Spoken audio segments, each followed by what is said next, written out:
Hi everyone, and welcome to the Book Refuge, and welcome to my November wrap-up. I have 11 books to talk to you about today, and it was a really great reading month for me. I had one DNF, and then I had one 3.5 star, one 4 star, and then everything was 4.5 or above. So I had a really wonderful reading month. I'm really glad that I read the things I wanted to read, and I was actually surprised by a couple of them too. And we'll get into that when we get to them. So let's start off with the most disappointing book of the month for me. And I mean, I guess I wouldn't say too disappointing because I didn't have super high hopes. All right. I didn't have high hopes like Brendan Urie would say. And that is Once Upon a Dream by Liz Braswell. This, I believe, is the second book in the Twisted Tales, but obviously they're not connected. This one, the tagline of this is supposed to be, "What if Sleeping Beauty never woke up?"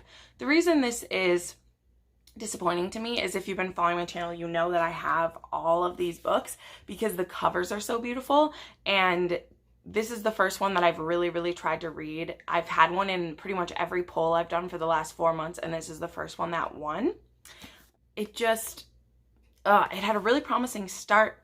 The very start of this book is the twist in the beginning of this book. I'm trying to do this without spoilers, but this is the hook that got me in, and then I DNF, so it's not like I have full spoilers for this. But the twist at the start of this was that it was really Aurora's parents who kind of put her in this situation, and Maleficent put them, like, usurped everything because she wanted to save Aurora, and she's treated like Aurora calls her Aunt Maleficent, and they're all kind of trapped in the castle because her parents let off a spell that caused the rest of the world to be uninhabitable, so she can't leave the castle.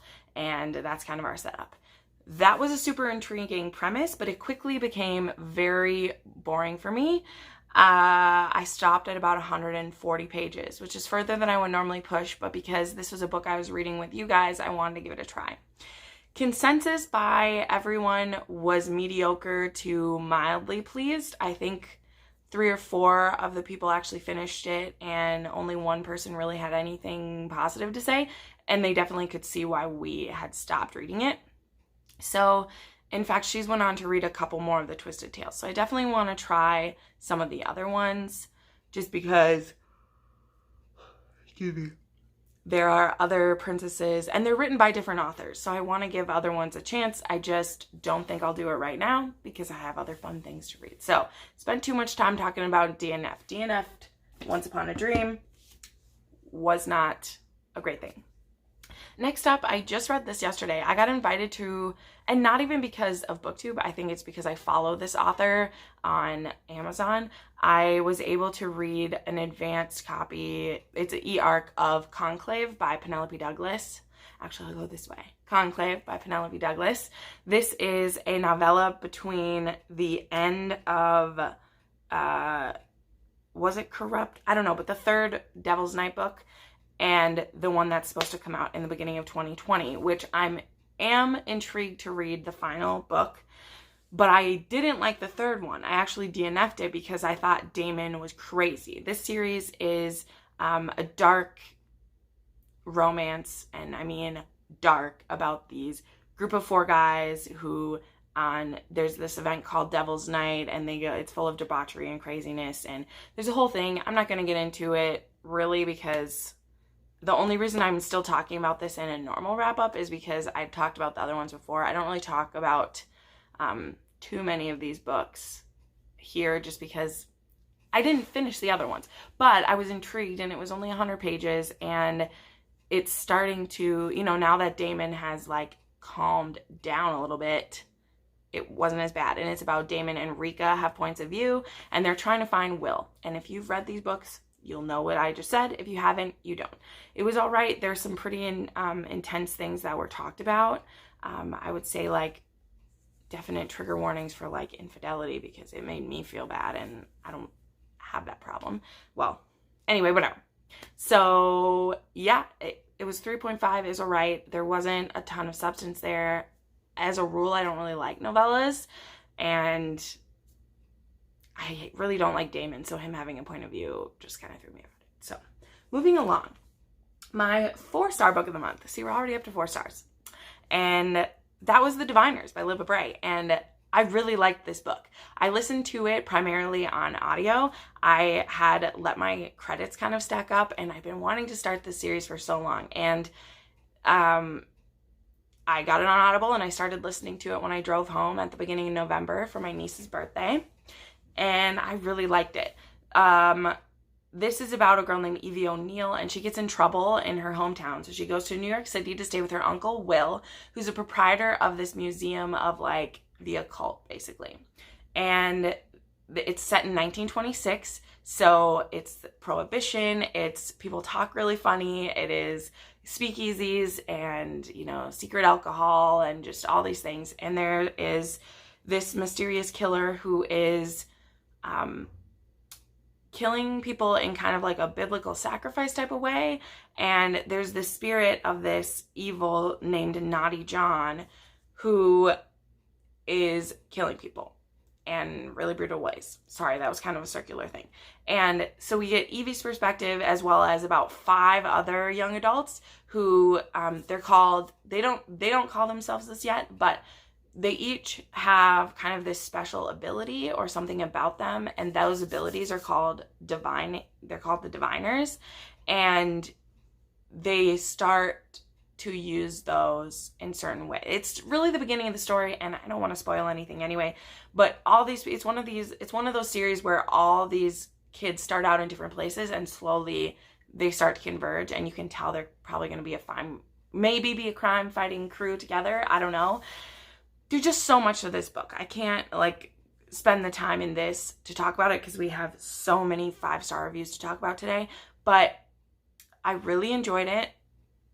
It just wasn't a 5-star because the way it starts out was really rough for me. Evie is very grating, and that's okay because I just know she's going to have an amazing character arc, and I will probably feel different about her when I finish this series. I'm going to continue this series in the new year, and the 4th one comes out in February. And I just know she's going to have an amazing character arc because there is so much potential in her, and she really does have a lot of goodness in her. She's just kind of a naive kid at this point. But I loved all the characters except for her, and I'm growing to like her. So a lot of people's critiques are that they don't like Evie, and that's why they don't enjoy this. But Evie is growing on me a lot, and I'm excited for more. So this was a 4-star for me. If you would like to know more about what I liked, I put it in my Goodreads review. I don't always do detailed Goodreads reviews, but I just had a lot of feelings when I finished this one. So you could check that out if you want to know a bit more. I read The Toll, which was a new release this month. The only new release I ended up getting to read because you saw my TBR, you know. This is the 3rd and final book in the Arc of the Scythe by Neil Shusterman. And this is a post-apocalyptic world where humans have conquered death and disease and anything else that would cause you to die. And so for population control and to keep, resources still available for everyone, there are these people called scythes who they're the only people who can kill or end you. Any other way you die, like if you crush your body or you do any of those things that would normally kill you, you are brought to a revival center and brought back to life. And there is this entity called the Thunderhead, who, it's not an entity, but it kind of is. It's the cloud, basically. It's internet. It is AI, all-knowing, who runs society. And the only thing that the Thunderhead can't do is deal with the scythes, because it just would be unethical for the thing who knows us and knows everything about us to decide who dies. And that's the logic of the society, I guess, which it does make sense because you're allowed to be bad or make mistakes or go through things, and the Thunderhead doesn't want to mathematically figure out who should die or be in charge of that, and that's just how he was set up. Well, he doesn't decide that. That's how he was created. However, without getting into spoilers, see, I'm basically giving you an overview for the series, which plenty of other people have done, but it's hard to, I can't say anything about this, but I loved it. I really did. The reason it's a 4.5 and not a 5 is because we didn't get to spend enough time with the characters I wanted to.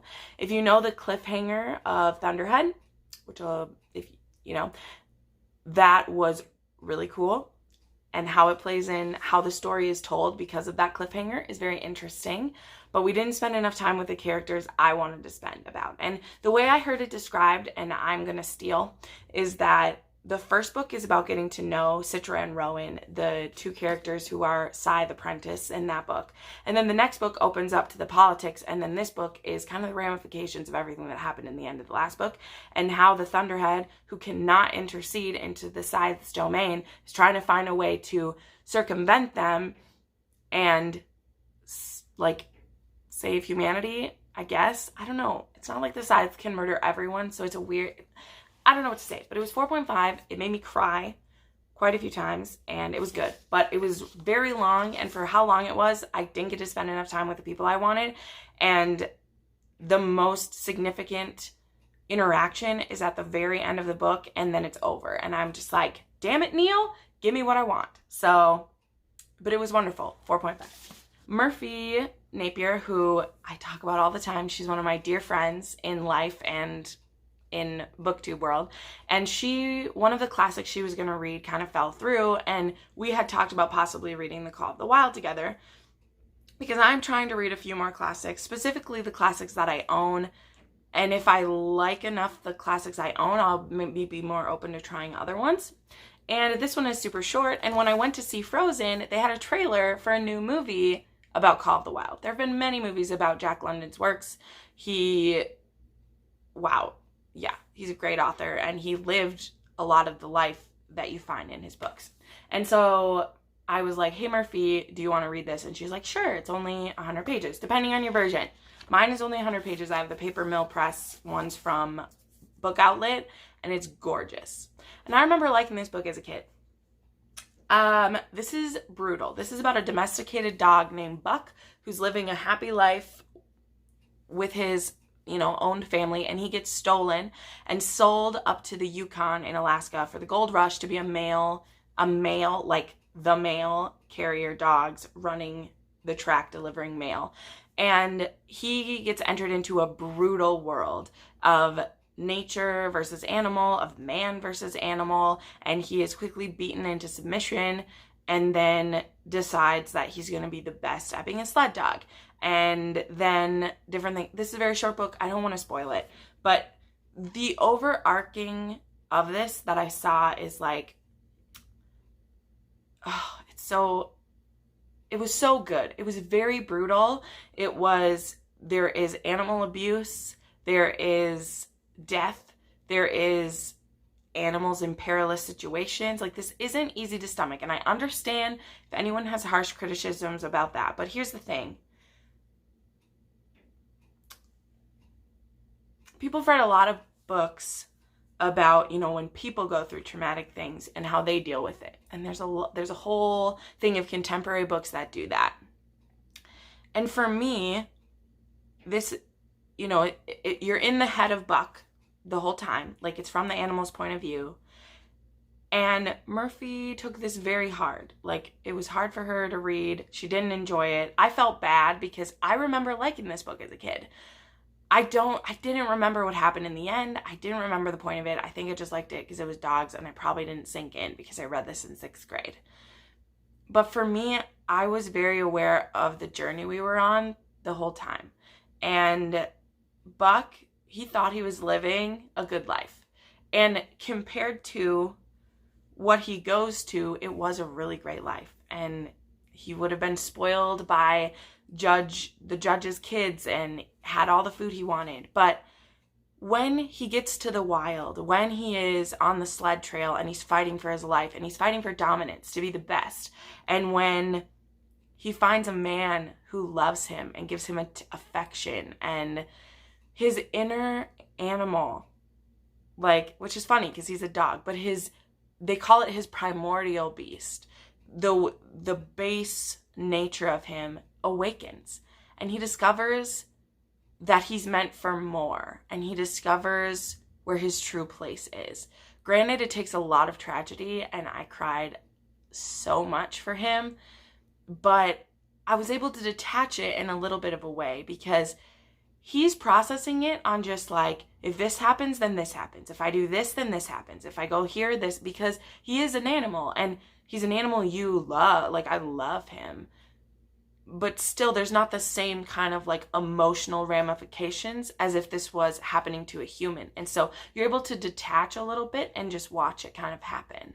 And man, it was gut-wrenching. And when it was over, I'm sitting there weeping. I read this at my sister's house, and the girls, my nieces, are playing and stuff, and I'm just trying to finish this.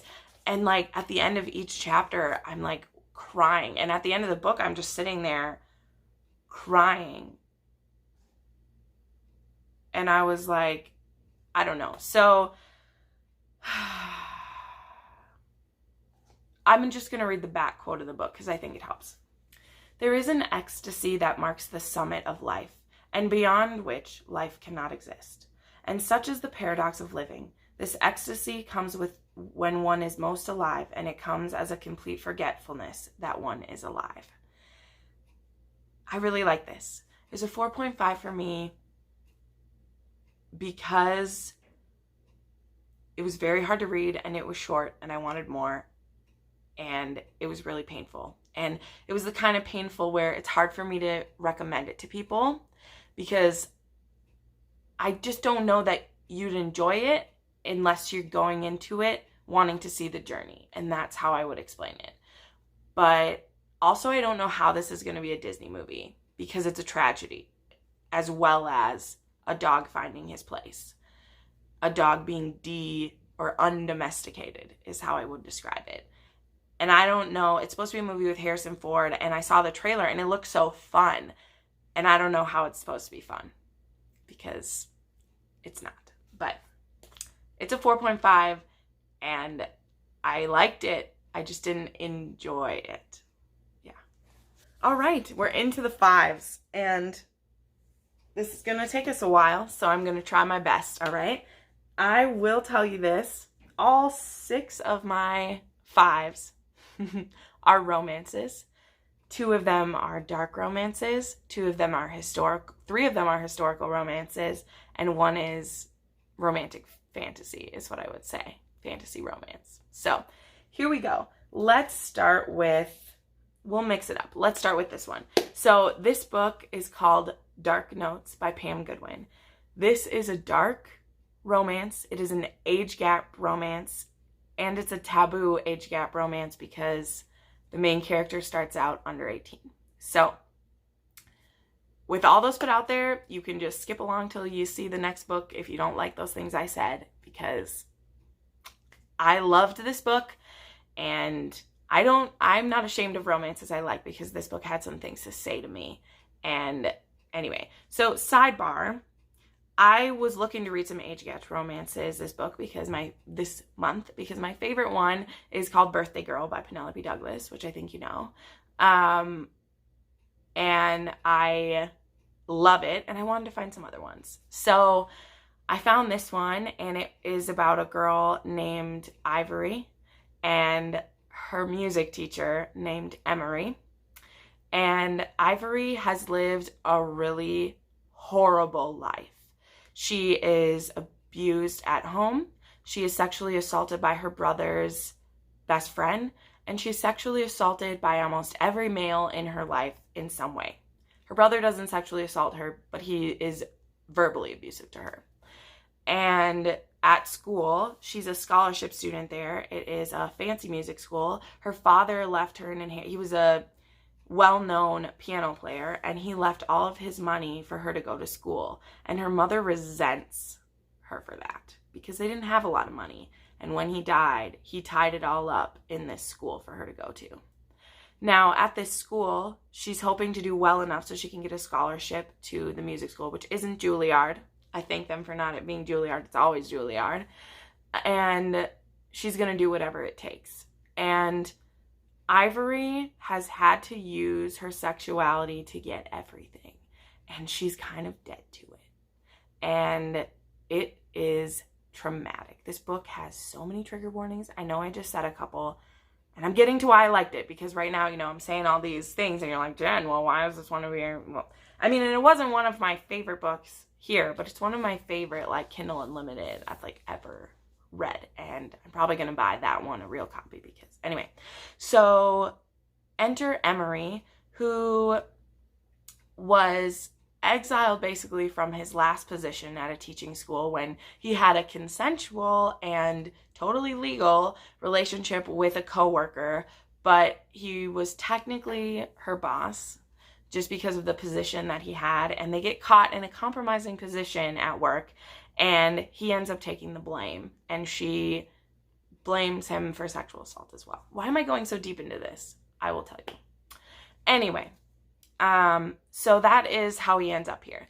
He is also the son of one of the board members of the college that Ivory and everyone else at this school wants to get into. And so that's why he gets a job at this school, because the principal or the administration, they want their kids to be able to use him as a way to get to school. So he comes in with a chip on his shoulder. He's really cocky. He's kind of an asshole. And he likes to teach these kids because he wants to kind of like beat the bad musician out of them. So he ends up, Ivory is in classes with him, as well as she has private tutoring sessions with him, and they immediately have chemistry. She is 17, 6 months from being 18, whatever. It's still inappropriate. Not condoning that part of it. That's not the part of this we're condoning at all. I wish that it had been a college setting instead of high school, but the college is kind of the point. Anyway, I'm taking too long. Why am I diving so deep into this? Anyway, so that's the setup of this story. And Ivory has been so abused, and Emery can tell. And he can tell that she needs help. And he's into BDSM. And this is one of the first and only, like, trashy romances I've read. I don't mean that as, because I don't view it as trashy. I'm just saying, I read a lot of books that some of them are trash and some of them are not, and they don't do BDSM the right way. I don't even think I've really seen what a healthy one looks like, because it's not something I'm into, so I haven't looked into it. But Emery uses it as a way to take care of her, but she always has the power between them, and she's never had power before. And he gives it to her in such a beautiful way. And I don't know how else to explain it. But if any of those things sounded interesting to you, if you like dark romance, if you like age gap, if you're willing to have those things, I want you to try this and tell me what you think, because there was so much going on in this book. And like, I'm going to talk more about it because I'm going to do a Kindle Unlimited video that's coming up in a few days. So maybe I should have just said that. You should check that out. But I just had to tell you because it was a 5-star for me. Next, let's talk about Serpent and Dub by Shelby Mahurin, I think is how we're going with this. This was a total surprise to me. I had an inkling I might like it, but I was scared. I was nervous because it was a really popular release. It was just pumped out there. Every booktuber's read it. Everybody had wildly varying opinions on it. And I just didn't know how I was going to feel about it. But then I watched, and everyone was saying, oh, it's more mature. It's definitely a new adult book. There's a sex scene in it. And I was, my ears perked a little bit. Because you know me. You just heard the review I just did if you watch that. And as well as it's magic. And it has a witch and a witch hunter. And I was like, I'm going to give it a go. And so I started it the one night. And I only read like 50 pages. And then I got busy because that's me. And then I was like, okay, I need a break from what else I was reading. And so I dived into this. And I freaking loved it. It has all of the tropes that I like in one book. It's hate to love. It's arranged marriage. It's magic. It's just undeniable chemistry. It's funny. It's dark. And it's a little bit edgy. And it's great. And now, personally, I don't call this new adult. I would call this upper YA, which I know, whatever. I don't get into the debates. I read what I want to read, and I think about who I would suggest it to. So I probably wouldn't suggest this to anyone below 16. I personally wouldn't do that. But I don't see why people need it to have a new adult shelf. I don't think so. I don't think that it is even close to like Sarah J. Maas level, who should be new adult. I just think there's one sex scene. Tell me, 16-year-olds do that. It's okay. And I'm not saying that of a lot of you know what my values are. I just mean in a book setting, It happens. In real life, it happens. And again, these two, they're married. And the times, like, I don't know. I just don't think it needed to be new adult. But if there was a new adult genre, if it did exist, I could see this being in there or whatever. But we are dealing with this girl named Lou, who she's a witch who's on the run. And I don't want to spoil it, but I needed to know a little more plot than some people telling me. She's a witch on the run, and she gets herself into a spot of trouble. And the cardinal, I think he's a cardinal, or he's the leader of this group of witch hunters, they decide that they want to keep an eye on her. The leader, he also has a witch hunter who he can tell needs to get married so that he doesn't sin, which I know that bugs people. I thought it was kind of funny that, like, they don't normally marry, but they will let their witch hunters marry so that they don't, so that they can have a wife and have happiness in that. And I thought that was kind of cool. Yes, whatever, standards, weird thoughts back then, but I thought it was cool that instead of shaming the person for being interested, they're like, well, you can have a wife and then you won't have to worry about it. You'll have a wife. It'll be great. And I kind of like that, because in other stories, it's like you're just shamed because you have desire for someone. And I see a lot of that in some books I've read. And so I really liked that we weren't being shunned for it. It was like, okay, we'll have a wife. And also, no, but we're going to force you to marry this one. That's the part where, whatever. And so they get married, and she agrees to it because she decides that the people she's running from, the safest place for her to be is married to a witch hunter, living in a church with him, because those people coming after her aren't going to go there. So that's the beginning of this. There was a lot of twists that were not predictable, and I'm not going to say anything about that. I was shocked. There's also, like, the main conflict is predictable because she's hiding being a witch from her husband. What do you think the twist's going to be? So that's predictable. His reaction, you're disappointed because you're like, really? He's reacting exactly as I thought. However, when he comes back from that, which I'm sorry that that's a spoiler. I'm sorry, whatever. It's amazing. And I loved him. I thought he was fantastic. Let me tell you his name. His name is Reed Diggory, which is cute. Reed Diggory. That's adorable. And he was great. And the setup for the second novel was amazing. And I had a great time. And so everybody shade for it. I loved this. This is everything I want in a fantasy. There was magic. There's two kinds of magic, and they're both dangerous, and there's a cost to the magic. This isn't some light and fluffy, like, oh, it's witches doing healing spells, we want to kill them. Like, no, these witches are dangerous. And though the witch hunters paint every witch with the same brush, and they don't call them human, they call them it instead of she, and they burn witches alive, like, this is dark. And I love that it's like an upper YA fantasy with a fabulous, like, not the healthiest romance, but this romance has chemistry and it's adorable, and consent is like so good. Like, they're married, and the consent that the purpose they go to for consent in here was awesome. The sex scene was really good without going over the top. This was not a like bodice ripper type of situation. Believe me, I read lots of them. I loved it. I loved Reed. I loved Lou. I loved some of the side characters, and I am so excited for the next book. And Shelby Mahurin, I want to read more of what you do. Let's talk about The Italian by T.L. Swan. So this was another Kindle Unlimited book that I read, but then I liked it so much, I bought a copy. And this is a beast. T.L. Swan, again, in my Kindle Unlimited one I'm going to make, I've read almost all of her books at this point, and they're all big, and I love it. Because normally Kindle Unlimited books are like 200 to 300 pages, and hers are huge. So the reason why I liked this one so much, enough to buy it, is because I have never seen a situation like this. So this is a mafia boss romance, which is, its whole little genre. And we meet Enrico and I just forgot her name. Sorry, I read a lot of books. Olivia. And they meet on Olivia's vacation. She's Australian. She is in Italy. They meet. He's a police officer at the time. They have a steaming hot weekend together, and they're going to try to see each other again. So it looks like it's going to be an insta-love situation, right? Well, tragedy strikes. Well, Olivia is gone. Enrico's father and grandfather die, and they are the head of the mafia in Italy, or in the place that they live.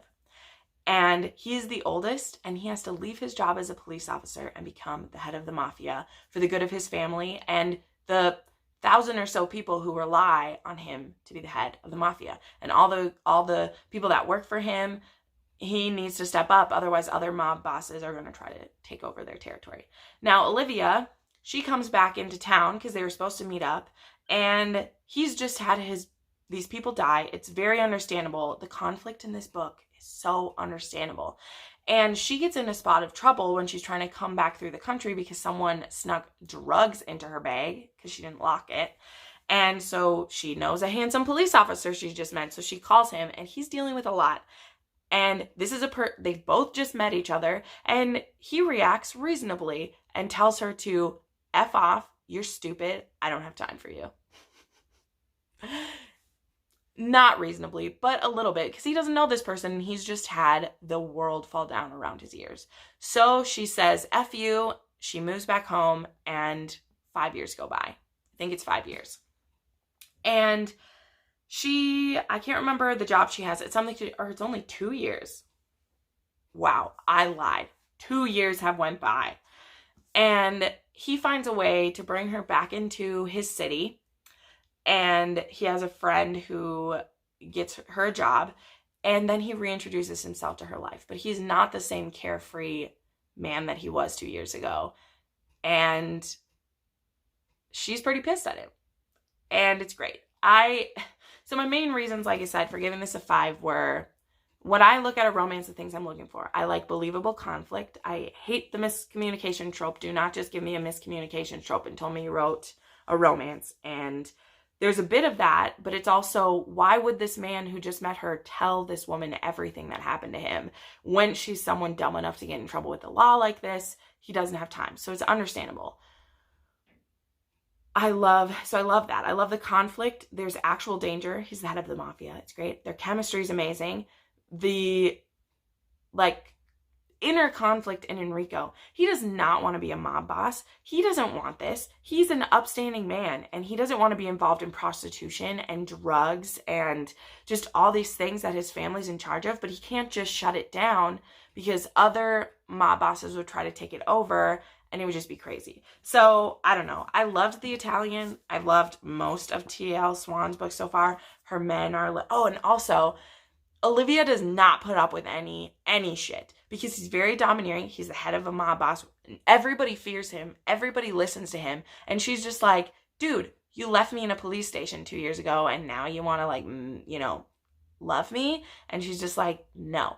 But, sexual chemistry gets you a long ways. So I don't know if I sold this well enough. Again, check out that video. It'll be up in a couple days, and I will go into more detail about why I love these guys. But damn, it was good. It's so big too. It's like 540. Next, I have all my historical romances that I read, which is 3. First off, I read Say Yes to the Marquess by Tessa Dare. Here's a little smut flap for you. Ooh. This book was amazing. It's a Tessa Dare. See this smile? This is a Tessa Dare smile, okay? This is the smile I get for her.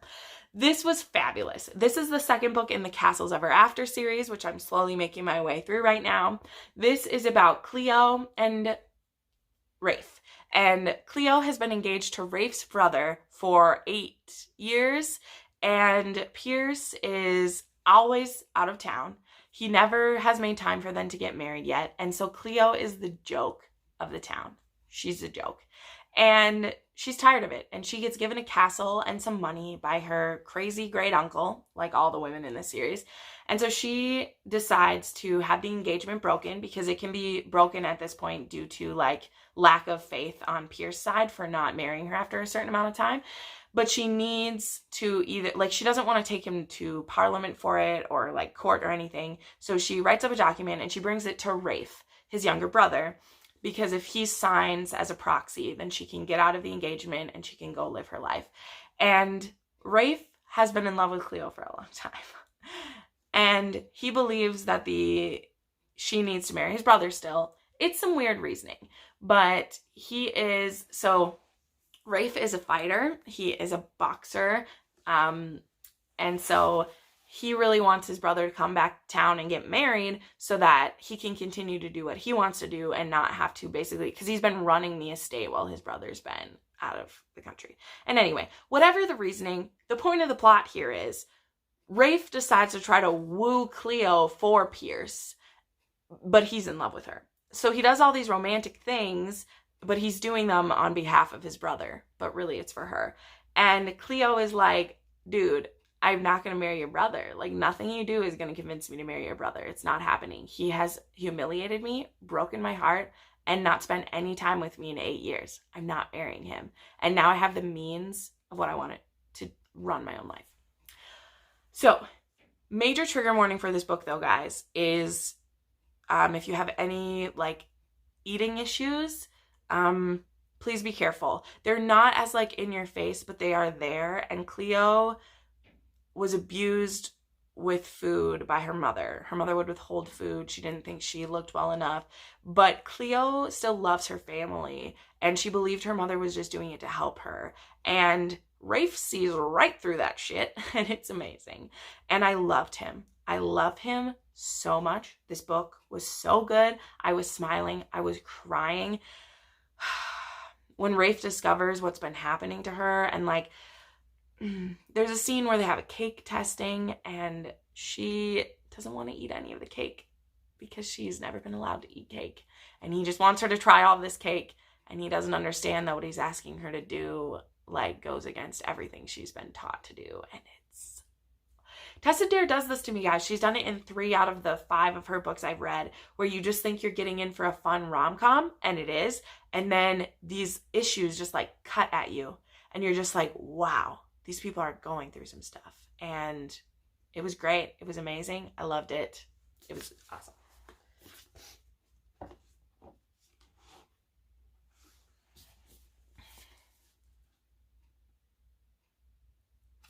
And then I finished my Bridgerton reread by reading On the Way to the Wedding by Julia Quinn.